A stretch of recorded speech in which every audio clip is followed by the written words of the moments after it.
Polisi terus memburu para tersangka kasus penyekapan dan penganiayaan, baik penganiaya wanita penjual kopi di Kebonjeruk, Jakarta Barat, maupun pihak ketiga penyewa jasa keamanan yang menyekap 2 orang di sebuah ruko di Hayamuruk, Jakarta Barat. Meski terus diberantas, aksi premanisme masih menghantui ibu kota.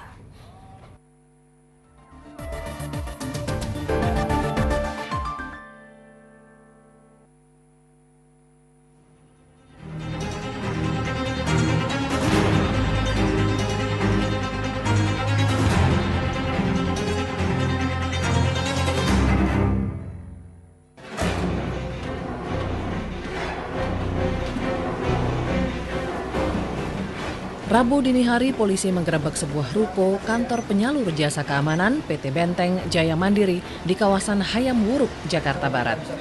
8 pria yang diduga kuat pelaku penyekapan dan penganiayaan diringkus. Polisi juga menyita sepucuk senjata api organik jenis FN, sepucuk airsoft gun, serta 15 butir peluru tajam. Di ruang dalam ruko inilah Ahmad Zamani disekap dan dianiaya selama 2 pekan. Borgol di situ apa pernah dibol aja? Ya. Borgol sama dipukuli di sini. Jadi di borgol udah dipukuli juga gitu? Tidur di situ juga tidur. Dipukuli dilepas borgolnya Pak, tapi masih nempel di tangan. Di kursi pun tetap diborgol di kursi itu. Sementara satu korban lainnya, Sunan Ali Arifin, disekap di ruang sempit, kotor dan bau ini di bagian atas ruko. Ia kerap disiksa dan hanya diberi makan 4 hari sekali. 5 Agustus sebelum Lebaran sampai sekarang saya nggak bisa pulang, dicek terus. Berapa bulan itu? 1 bulan setengah lebih. Lebaran gitu. Disiksa Pak? Alasannya apa Pak? Bikin pernyataan harus bayar 500 juta. Setelah itu terlambat bayar, saya ditunda 15 juta tapi dihajar habis waktu itu. Semua dipukuli, udah dipukuli. Ditodong senjata juga Pak? Ditodong senjata sama Pak Gagak itu, sama pisau. Terus ditransfer sama keluargaku, anakku 5 juta, masih kurang 10, diajar terus. Udah itu, ini hari Jumat terakhir ini apabila saya tidak bayar, saya mau dilempar di tol, gitu, dibunuh.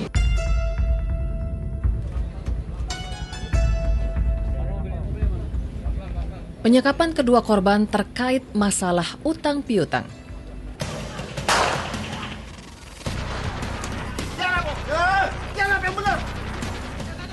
Hari Minggu lalu, polisi menangkap 20 orang yang diduga menyekap dan menganiaya H, seorang wanita penjual kopi di kawasan Kebonjeruk, Jakarta Barat.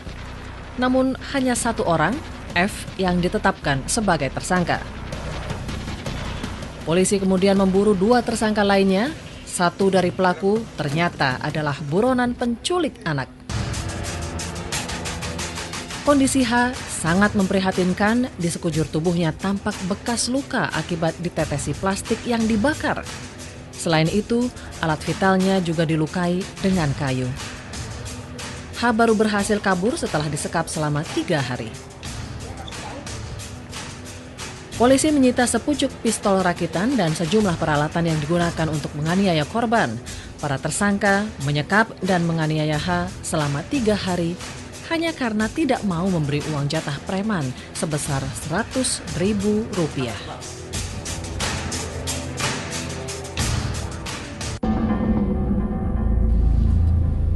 Bulan lalu, 28 remaja putri dan perempuan muda yang dipaksa bekerja melayani pria hidung belang dibebaskan polisi dari sebuah rumah berlantai 2 di Taman Sari, Jakarta Barat.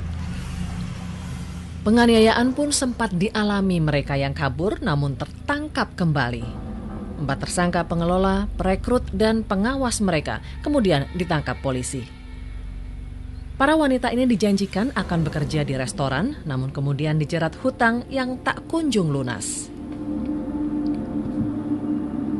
Puluhan buruh asal Lampung dan Cianjur juga menjadi korban penyekapan dan diperlakukan layaknya budak di sebuah pabrik panci di Tangerang, Banten.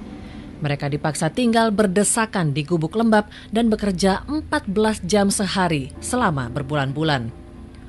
Beberapa buruh menderita luka yang sudah mengering diduga karena penganiayaan majikan. Gaji mereka pun tidak dibayar. Aksi kekerasan penagih hutang menjadi penyebab tewasnya mantan sekjen Partai Pemersatu Bangsa, Irzen Okta. Okta tewas usai diinterogasi penagih utang Citibank di Menara Jam Sostek Jakarta akan tunggakan kartu kreditnya sebesar 100 juta rupiah. Jenazah Irzen harus divisum sebanyak 3 kali sebelum dokter menemukan luka-luka memar di sejumlah bagian tubuhnya. Penyekapan, penganiayaan, pemerasan. Bukti premanisme masih berjaya meski bos para preman berada di bui. Benarkah preman sulit diberantas karena keterlibatan oknum aparat keamanan? Dapat skeptis ya, pesimis. Tidak demikian, karena preman ini produk kita bersama. Preman ini produk masyarakat. Manakala ada sistem yang kosong, sistem yang tidak sempurna, mereka ada di situ. Dan lahir dari tengah-tengah kita sendiri. Kemudian polisi tidak bisa bekerja sendiri untuk memberantas preman.